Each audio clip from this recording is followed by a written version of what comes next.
Hello everyone. In this video, we will study about the concept of dominance. So what is this dominance? Why is it so important that we are supposed to study this concept of dominance? We have already studied the law of dominance, and by this time we also know that what is a dominant what is a dominant allele or what is a recessive allele. After knowing all this, what is the need of studying this concept of dominance again? Say, till now we have just studied how to identify the dominant allele. So if it is expressed, then we call it as a dominant allele, isn't it? But we have not studied why it is getting expressed or why it is called as a dominant. What is making it dominant? We just know to identify the dominant allele, that if it is expressed, it is dominant. But what is making it dominant, that we are studying in the concept of the dominance. See, generally what happens when we speak about a gene, that gene has a pair of alleles. Okay, a pair of alleles. Now, as we have already seen in crosses, it might be monohybrid cross or it might be the dihybrid cross. So in both the examples, we have seen that every character has two variants or every gene has a pair of alleles. Okay, so here we have two alleles. Now these two, it is not necessary that these two should be same. Like we have seen, it is not necessary that it should always be T, capital T, capital T. At times, it can be capital T and small t also, isn't it? So, it is not necessary that both the alleles should be same always. But if both the alleles are same, this is a pair of allele, or together we call it as a gene, isn't it? So, if the pair of alleles are same, then we call it as a homozygous condition. Homozygous condition. If both are different, then we call it as a heterozygous condition. Now, in homozygous we have no problem because both are anyways same. But heterozygous, one of the allele is modified here. See, in this, when you compare to this here, out of these two alleles, one has been modified. This is being modified, isn't it? So, out of a pair in the heterozygous condition, okay, out of a pair in the heterozygous condition, here we get two types of alleles. One is a normal allele. One is a normal allele, or which can also be taken as a wild allele. Wild allele. And the other one, okay, the other one is a modified allele. Other one is a modified allele. So since this is a modified allele, this can also be taken as a mutant allele because the modification might be because of the mutation also. So this can be taken as a mutant allele also. Okay. So I'll repeat it again. See, a gene is usually having a pair of alleles. Okay. And remember, what is a gene? Gene is, it contains information to express a particular trait or a character. Okay, gene has the information or it carries a particular character, isn't it? So a gene has a pair of alleles. It is two alleles will be there. So if both are same, then it is homozygous. If both are different, then it is heterozygous. In the heterozygous, one will be a normal allele, another one will be a modified allele. So if you look at this heterozygous example here, this is a normal one, this is a modified one. So now, normal one is called as a wild allele and it is usually a dominant one. And the modified one is called as a mutant one because the modification might be because of the mutation also. Okay, now we will study this particular modification or what happens when the allele is being modified.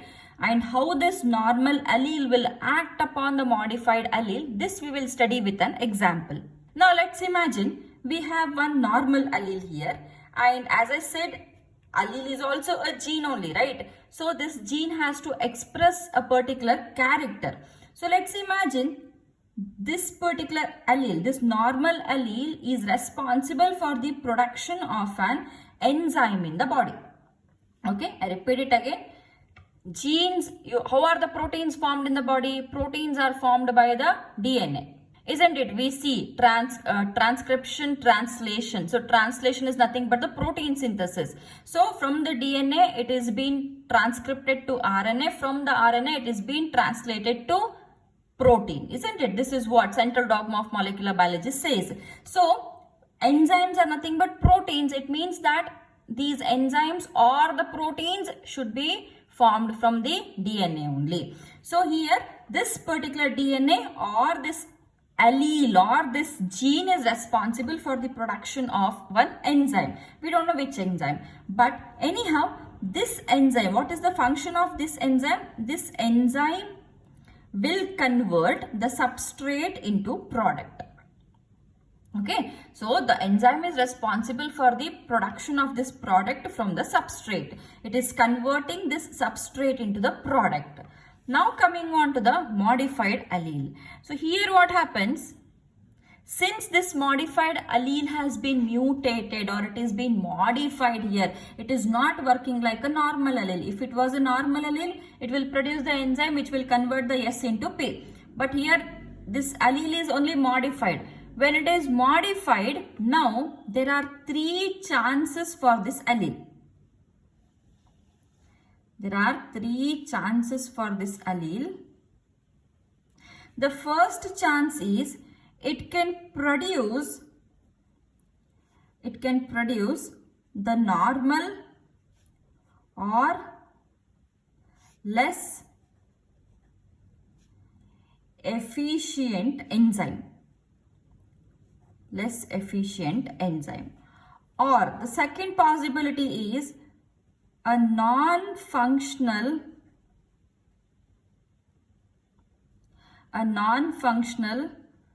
enzyme can be formed. Third possibility is no enzyme at all. So this modified allele, what does this produce? It can produce in 3 possibilities. Here normal allele will produce a normal functioning enzyme, a proper enzyme. But since the normal allele is modified here, this modified allele can have 3 possibilities. One is the normal or less efficient enzyme. Second one is a non-functional enzyme. Third one is no enzyme at all. So when the normal or less enzyme or less efficient enzyme is produced, what it will do? See, this normal or less efficient enzyme will convert the substrate into product because the enzyme is formed here. But maybe it is quite less efficient as compared to this normal one, but it is functioning. Okay, it is still okay to convert the substrate into product, so this is working fine. When we come to a non-functional enzyme here, so what happens in this non-functional enzyme is, though the enzyme is present, though the enzyme is performed, it is not working only. So since it is not working, from here the substrate to product cannot be formed. Whereas here it is formed, but here it is not formed. Though it is less efficient, it is still working. No, it can still convert. Though it is less efficient, it can convert. But here a complete enzyme is non-functional only. It is not functioning, so there is no conversion. And here there is no production of enzyme only here. But what is happening here is, in all the cases, the functioning is going on very, very well. We will imagine this is a normal allele A and this is a modified allele A. Okay, normal allele is A and modified allele is this small a. We will, this just for our example we will take it. So here what is happening? We are speaking about this heterozygous. Okay, heterozygous means it is like A and A. So since it is here homozygous, it is A and A. Fine. So now here this is this A and this is this A. So everywhere we have the same combination only. A. This is working fine. This is producing enzyme normally. This is producing enzyme. Whereas this, what it is producing here, this is a modified allele. This what it is producing. It is producing a normal or less efficient enzyme. So somehow enzyme is produced here. Here this A is producing enzyme. But this small a which is present here, it is producing the enzyme, but it is not working here. Okay, here what is happening? This A is producing enzyme normally here. But how about this modified allele? This is not producing enzyme only. Here there is only one A. Here there is one E is present. Only one enzyme is present. Here both the enzymes are present, but this is working because this is a normal one. Here this is non-functional. Here both are working. And since we have one functional enzyme here, S is converted into P. Here also S is converted into P. Here also S is converted into P. Now you might get a doubt, when this is not functional, how is this working? How is this substrate? Okay, how is this substrate converted into P? But here we have this E.